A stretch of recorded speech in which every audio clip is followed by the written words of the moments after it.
No one was aware of the true severity of the situation. Bea Arthur endured years of watching TV with a grin on her face as her personal life collapsed. Her last phone call, which was made public 15 years after her death, is worse than anybody could have predicted. Just hours before she passed away, she informed her son, "They all lied to me." Everything is explained by the startling admissions made during that call. Her terrible familial secrets, which she concealed for 86 years, and her acrimonious conflict with Betty White, were the true reasons she left the Golden Girls. Hollywood didn't anticipate this. Bernice Frankel was born on May 13, 1922, in Brooklyn to Jewish immigrant parents. Her father was from Poland, while her mother was from Austria. Back then, amidst the bustle of the Jewish community in New York, life was straightforward. But when she turned 11, everything was different. Due to financial difficulties, her family moved to Cambridge, Maryland. It was the tiny, segregated, and discriminatory South. Suddenly, Bernice found herself in a place where she felt completely alienated from the bustling, familiar city.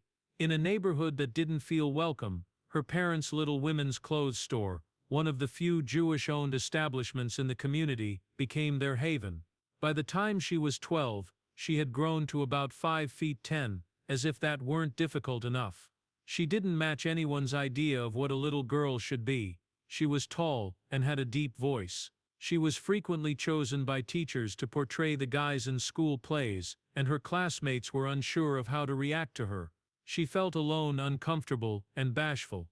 But rather than retreating, she discovered comedy inside herself. She began to make others laugh with her quips, use wit as both a weapon and a shield. Her peers took notice. She had a reputation as the school's funniest girl, that sardonic, abrasive humor that made Maude and Dorothy famous. She didn't belong in the little village where it all began, but in private, she desired something quite different. She envisioned herself as a short, blonde, delicate movie star, similar to others she saw in magazines. She didn't let the fact that she didn't look the part deter her. She honed her imitation of Mae West until it was flawless, surprising everyone with how funny and daring it was for such a reserved, solemn girl. She started using that impression at school functions and parties. People adored her performance, which was her first true taste. She was still able to pull off the same impression decades later, upon her induction into the Hall of Fame. Her life took several unexpected turns after high school. She studied medical technology in completing school and looked for a steady career path, but nothing stayed. She then took a risk and enlisted in the Marine Corps Women's Reserve during World War II. This has never happened before. Since the Marines were the last military to ever permit it, women weren't exactly rushing up to wear combat boots. She had previously volunteered as an air raid warden and worked in a food lab. And then, suddenly, she joined. She claimed that while she was meant to begin a new career, she decided to join the Marines after learning that they were hiring women. That was how impromptu it was. Bea did more than serve. She got up quickly. She asked to attend motor transport school after training in the Bronx, which was uncommon for a New Yorker who had likely not driven much, but she aced it. In North Carolina, she developed into a proficient dispatcher and driver who was renowned for being incisive, perhaps a bit too harsh. According to a note in her file, she was very combative and demanding, but if given her own way, she would likely be a terrific employee. She didn't let that attitude slow her down. She advanced quickly, becoming a staff sergeant by 1945. An increase like that didn't just happen. She was obviously skilled in her field. She attempted to choose a safer path after leaving the Marines. She completed a summer internship at Cambridge Hospital and obtained her medical lab technician license. It was logical, stable employment, practical skills, and the post-war economy. However, something didn't make sense. She found working in a lab to be dull. It wasn't thrilling. She wasn't the one. And she made a choice that completely altered her life as a result of that silent little insight. She abandoned the lab coat by 1947 and returned to New York to attend the New School to pursue acting. It was there that everything began to take form. She received training from renowned theater figure Erwin Piscator and studied under future luminaries Walter Matthau and Harry Belafonte. She possessed presence in addition to being almost 5'10" and having a loud voice which made her stand out. After only one glance at her, the director gave her large, daring parts. She portrayed Katharina, Lysistrata, and Lady Macbeth. She first believed she was destined for tragedy and drama, even though she didn't think humor was her thing. However, comedy gradually infiltrated and would eventually become what made her unique. Her personal life was subtly changing at the same time. She met Gene Saks while she was a theater student. As they both pursued their goals on the New York stage, their bond deepened. They remained together for over 30 years after being married in 1950. They shared an artistic relationship in addition to a romantic one.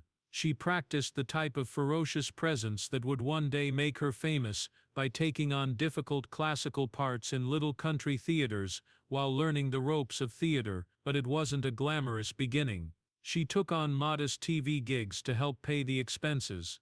She had just enough exposure from shows presented by well-known figures like Perry Como and Sid Caesar, and the $650 per episode of Caesar's Hour was quite helpful. But it wasn't just about the cash. She picked up the comic rhythm there which would serve her well throughout life. In 1954, everything changed. At that point, she was cast as Lucy Brown in Greenwich Village's Threepenny Opera. It changed everything. Bea went from being a supporting character to a major star throughout the 6-year run of the show. Her character was meant to be serious, but something happened during one performance of the Barbara song. The audience chuckled as she gave it her all. She initially felt perplexed, then it made sense. The magic was that it was humorous, knew how to combine comedy and drama in a single blow from that point on. The sharp humor in her voice, that became her trademark, was captured on tape during her appearance on Decca Broadway. This concert was more than simply a hit. That was when she really came. She was also studying from the greatest at the same time. It was like attending a master class every night when I worked with Broadway icon Lotte Lenya, the widow of Kurt Weill. On stage, Lenya had a calm strength that demanded attention without begging for it. Looked into that. She recalled how Lenya could appear on stage, remain still, and command attention from everyone. Bea's style was influenced by that type of control. Decades later, at the age of 77, Bea took the stage once more to play Lenya. She treasured the event, since it was a complete circle. She frequently expressed her wish that Lenya had penned a memoir. For her, that partnership meant the world. The majority of people were unaware that Bea had a covert career as a nightclub singer in between all of her stage fame. She gave performances at the Blue Angel, a modest but esteemed club in Manhattan, in between productions. Wasn't glitzy, it was a little space, it was a straightforward step. The spotlight was also merciless, but it was strong because of that. She practiced timing, maintaining silence, and hitting each word precisely each night. She performed on stage alongside people who would go on to become legendary, like as Charlotte Rae and Barbra Streisand. The Blue Angel was more than a side project. It served as her training ground. She debuted on Broadway as Yente the Matchmaker in Fiddler on the Roof in 1964. However, Jerome Robbins, the director, took her aside before the show's official opening and told her something that broke her heart. He said that her character needed to be eliminated since she wasn't essential to the plot. It wasn't intimate, it was for the show's benefit. It still smelled bad. Despite her reputation for being strong, Arthur was so horrified by Robbins' treatment that she broke down in tears after one particularly harsh session. She spoke candidly about him years later. She stated bluntly that everyone detested him, but she persevered in spite of the emotional setback. With thousands of performances and a best-selling cast recording that remained on the charts for over 4 years, Fiddler on the Roof went on to create history. Even though her role was cut, it helped her become well-known. She got a job that would change everything just 2 years later. She portrayed Angela Lansbury's title character's acerbic hard-drinking best friend, Vera Charles, in Mamie. Bosom Buddies, their duet, became a hit song. The stage was illuminated by Arthur's rich voice and impeccable timing. She won a Tony Award for her performance in the role. Off stage, something extraordinary happened too. A lifelong friendship developed between her and Lansbury. Arthur would later talk about it in her one-woman performance, remembering those days with true warmth. She played Vera Charles again for the movie adaptation years later. However, things didn't go as smoothly this time. Mame, played by Lucille Ball, was a box office failure. However, the role itself was already ingrained in her personality, biting, humorous, and heartfelt. She made cautious to choose songs that allowed her to present all sides when choosing them for her subsequent performances, the fiery wit, and the emotional depth she'd developed in Maine. Before the unforeseen event in 1971, Bea Arthur was already a well-known theatrical performer. Norman Lear, the creator behind All in the Family, wanted her to guest star as Maude Findlay, an outspoken, sharp-witted feminist who could go head-to-head with Archie Bunker. She was more than a visitor. She was the star of the show. Even CBS executives took note and wanted to create a brand new show centered around her right away. From the time Maude first appeared on television in 1972, Bea Arthur portrayed a strong middle-aged lady who didn't hesitate to express her opinions. She played a 4-times married lady living in New York with her husband and children, and instantly she became a symbol for women who had never seen someone like themselves on TV. Maude didn't play it safe though. The program addressed abortion in 1972, even before Roe v. Wade was enacted. Mauds Dilemma was a 2-part show that revolutionized television. Her character was 47, suddenly pregnant, and confused what to do. The narrative was raw and difficult. The choice wasn't simple, but neither she nor her spouse want another kid. She was reminded by her daughter of the dangers that existed prior to the legalization of abortion. The episode was strong because it didn't provide a straightforward solution. For the first time, a primetime main character publicly made such a choice. In order to counterbalance the negative reaction, CBS requested the writers to include a happy, baby-loving neighbor. Millions of people watched it despite 39 stations refusing to broadcast it, and many of them wrote to express their gratitude. She said years later that she wasn't certain she would choose the same course of action again, but the effect it had stayed with her. Didn't get a major prize until 1977, 5 years after the show's success and the praise she received from reviewers. It was long overdue when she eventually won the Emmy for Best Actress. She has dedicated years to addressing weighty topics on film, including aging, harassment, health challenges, and more. She made it commonplace for women to discuss topics that no one had ever dared to bring up in comedy.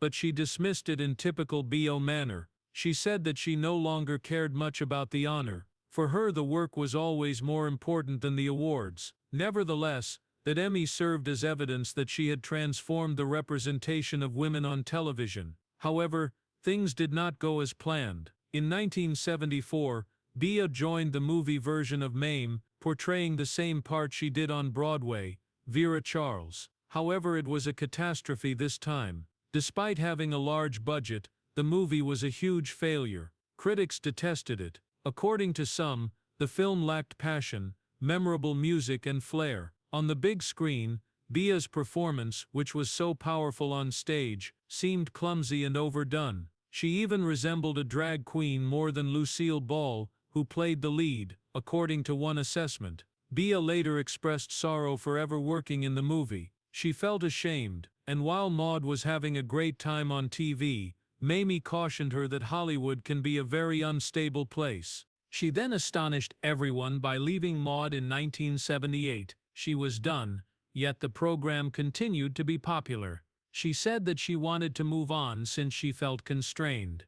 She was ready to breathe after 6 seasons. She simply wanted time to unwind, according to her son. She had put her all into the show, and she decided to go while it was still intense rather than lingering until it subsided. Her marriage also terminated that year. It was a new beginning, a turning point. Bea had always done things her way, and Maude's termination was no exception. Ratings weren't the point. It has to do with honesty. Maude ended in 1978, but Bea Arthur didn't immediately start a new song. Rather, she encountered a difficult time. Hollywood was unsure about what to do with her, even though she was one of the most well-known TV personalities. V's sardonic liberal approach suddenly didn't mesh with the more escapist, sillier sitcoms that were dominating the airways as the shows and preferences changed. She tried a few things: a new comedy, some theater work, and guest appearances. However, nothing remained. She seemed to be waiting for the next great thing for years. Her personal life started to unravel at the same time as her career halted. Bea's 28-year marriage to Gene Saks ended in 1978, the same year Maude ended.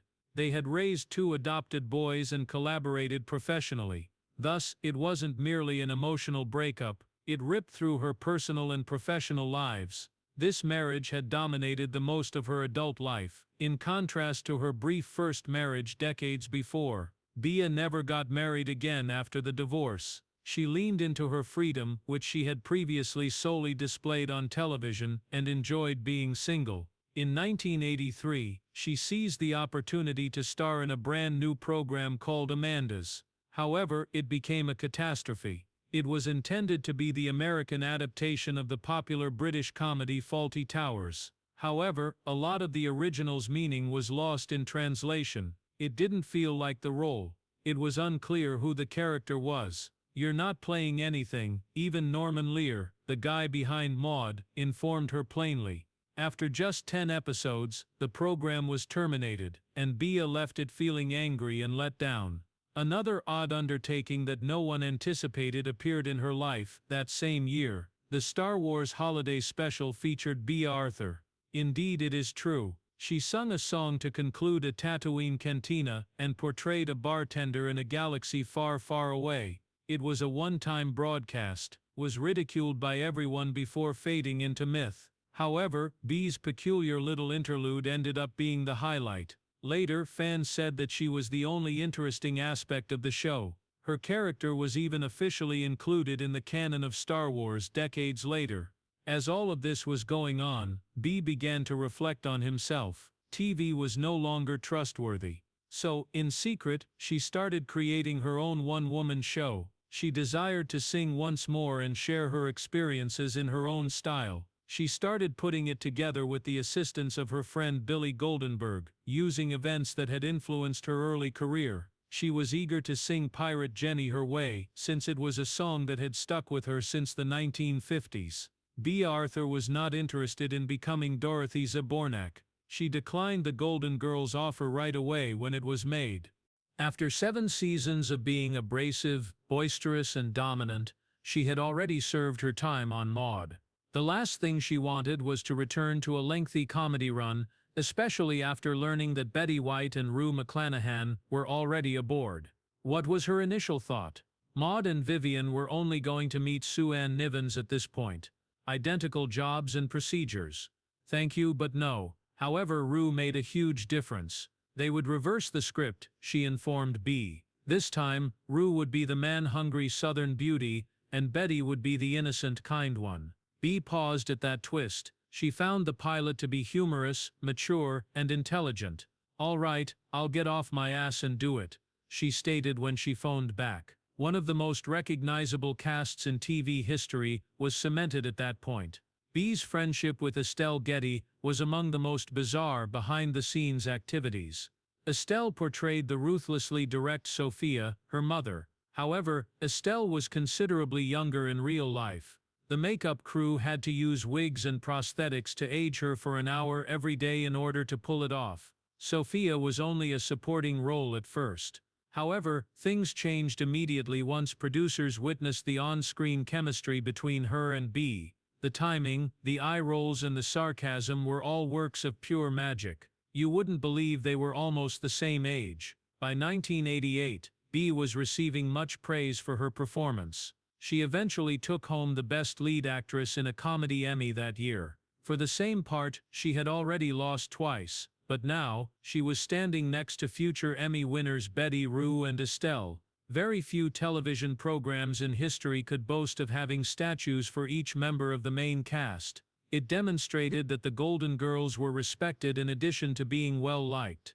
And Bea was at the center of it all with her rich performance and scathing humor. Bea had her peculiarities now. Additionally, one of them was so strange that it was included in her contract.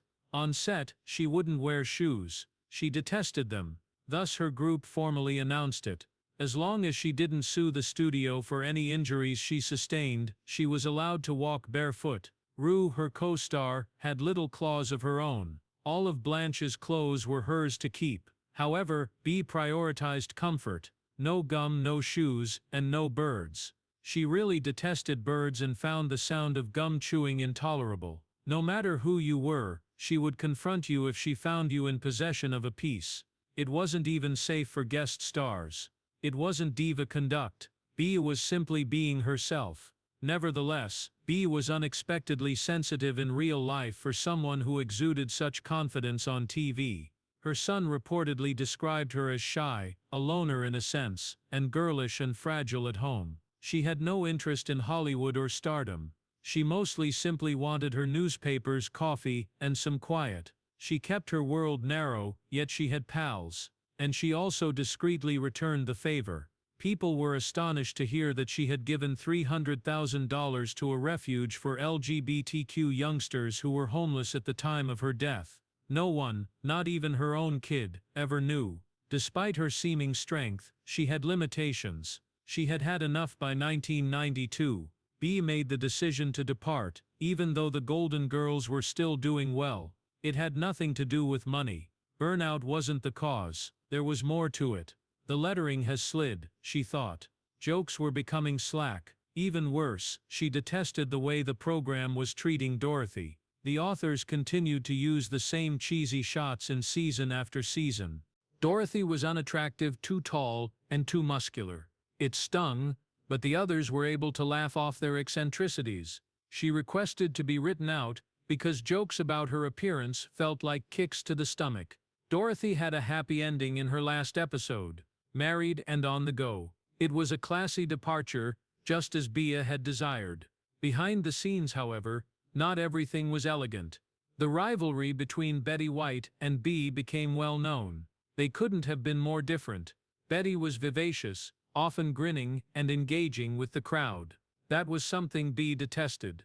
It seemed unprofessional to her. She wanted theater discipline and focus. Betty desired warmth. That gap never closed. Betty once acknowledged that she thought I was a pain in the neck. Betty was the simplest person to blame, according to Bea's son, who even said that his mother wanted someone to be angry with. It just fueled the flames when Betty won an Emmy before her. The tension was genuine, yet they continued to work their magic on film. Bea Arthur did not immediately pursue further recognition when The Golden Girls concluded in 1992. She nearly vanished from the big screen. In fact, she only made 2 movie appearances in the following 17 years. Jason Alexander, played by Seinfeld, directed the 1995 film For Better or Worse. Bea portrayed Beverly Makeshift, an eccentric mother. Oddly enough though, she didn't even want her name to appear in the credits. At the box office, the film barely grossed $40,000. It didn't work out. Her decision was intriguing for just that reason. She had no desire for fame or fortune. She portrayed a mother alongside Peter Falk in her final movie, Enemies of Laughter, released in 2000. For Bea, the film was more about the characters, the personalities, and the art than the headlines, but it didn't blow anyone away. Bea took a risk at age 78, when most stars start to fade into the background. She started her own one-woman show and performed all over the nation. And then there's Bea was the title. It debuted on Broadway as Just Between Friends a year later. She sang songs she had always wanted to sing, and the presentation was honest and humorous. Listening to her share anecdotes from her life and profession was like being in her living room. Billy Goldenberg, a pianist, joined her on stage and maintained the beat. It was a genuine performance, not only nostalgia. She even took a position for equal rights in Vermont, made fun of herself, and acknowledged her LGBT followers. Despite her loss, the musical showed something, and it garnered her a Tony nomination. Bea had it. In 2005, she even revived the show to raise money for LGBTQ+ youngsters experiencing homelessness, not for fame. Just that evening, $40,000 was raised. When Lifetime brought the Golden Girls back together for a 90-minute special in 2003, that same energy was once again evident. Even though the show had ended more than 10 years ago, it seemed as though time had frozen as Bea, Betty White, and Rue McClanahan reminisced and laughed. Estelle Getty, who portrayed Bea's mother in the series, was one of the faces that was absent. Fans didn't see behind the scenes that she was battling dementia, which is why she wasn't there. She was unable to recall her lines or make an appearance on camera by the time of the reunion. The program evolved into more than a nostalgic excursion. It served as a reminder of these women's genuine connection, the memories they created, and the cultural change they contributed to. Bea lived her principles, not simply acted them out. She utilized her Broadway play to generate money for the Ali Forney Center, which assists homeless LGBTQ+ adolescents. In 2005, when many NGOs were struggling financially, she continued after that. Her estate gave the institution $300,000 after her death in 2009, which prevented it from closing. Something larger grew out of that gift.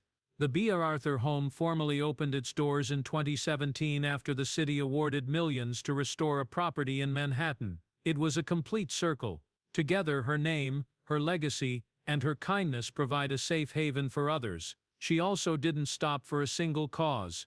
In order to continue helping even after she passed away, she also left money for humanitarian services. It was devastating when Bea died on April 25, 2009. Lung cancer claimed her life at the age of 86 at her Los Angeles home. After 3 days, Broadway took an unusual action. For a minute, the lights in each theater were turned down. There was no sound. Nevertheless, a brilliant homage to a lady who had inspired laughter, thought, and emotion for decades. Then, at the Majestic Theater in September, celebrities like Rosie O'Donnell and Angela Lansbury came together to celebrate her life. Friends exchanged recollections. According to Betty White, the pain exceeded her expectations. They were like cream together, according to Rue McClanahan. Her co-star from Maude, Adrienne Barbeau, put it in the best possible words. Bea was the only one who could hold a moment on film, and in 2025, just when you thought her story was over, an odd incident occurred. The Department of Defense removed a web page documenting Bea's time in the U.S. Marine Corps. The majority of fans were unaware that she had served. Bea became one of the first women to enlist in the Marines in 1943, at the age of barely 20. She worked as a typist before becoming a truck driver in North Carolina. When she departed, she was a staff sergeant. Why, therefore, was her record removed? As it turns out, someone discovered that the government had taken it down amid a purge of diversity-related information. Outrage erupted on social media, and the page was subtly restored in a matter of days. Not everyone was upset that her service had been discontinued. They were upset that someone believed it was unimportant, even if it was. And because of that uproar, Bea's complete story, as an actress, activist, and Marine, was once again in its proper place.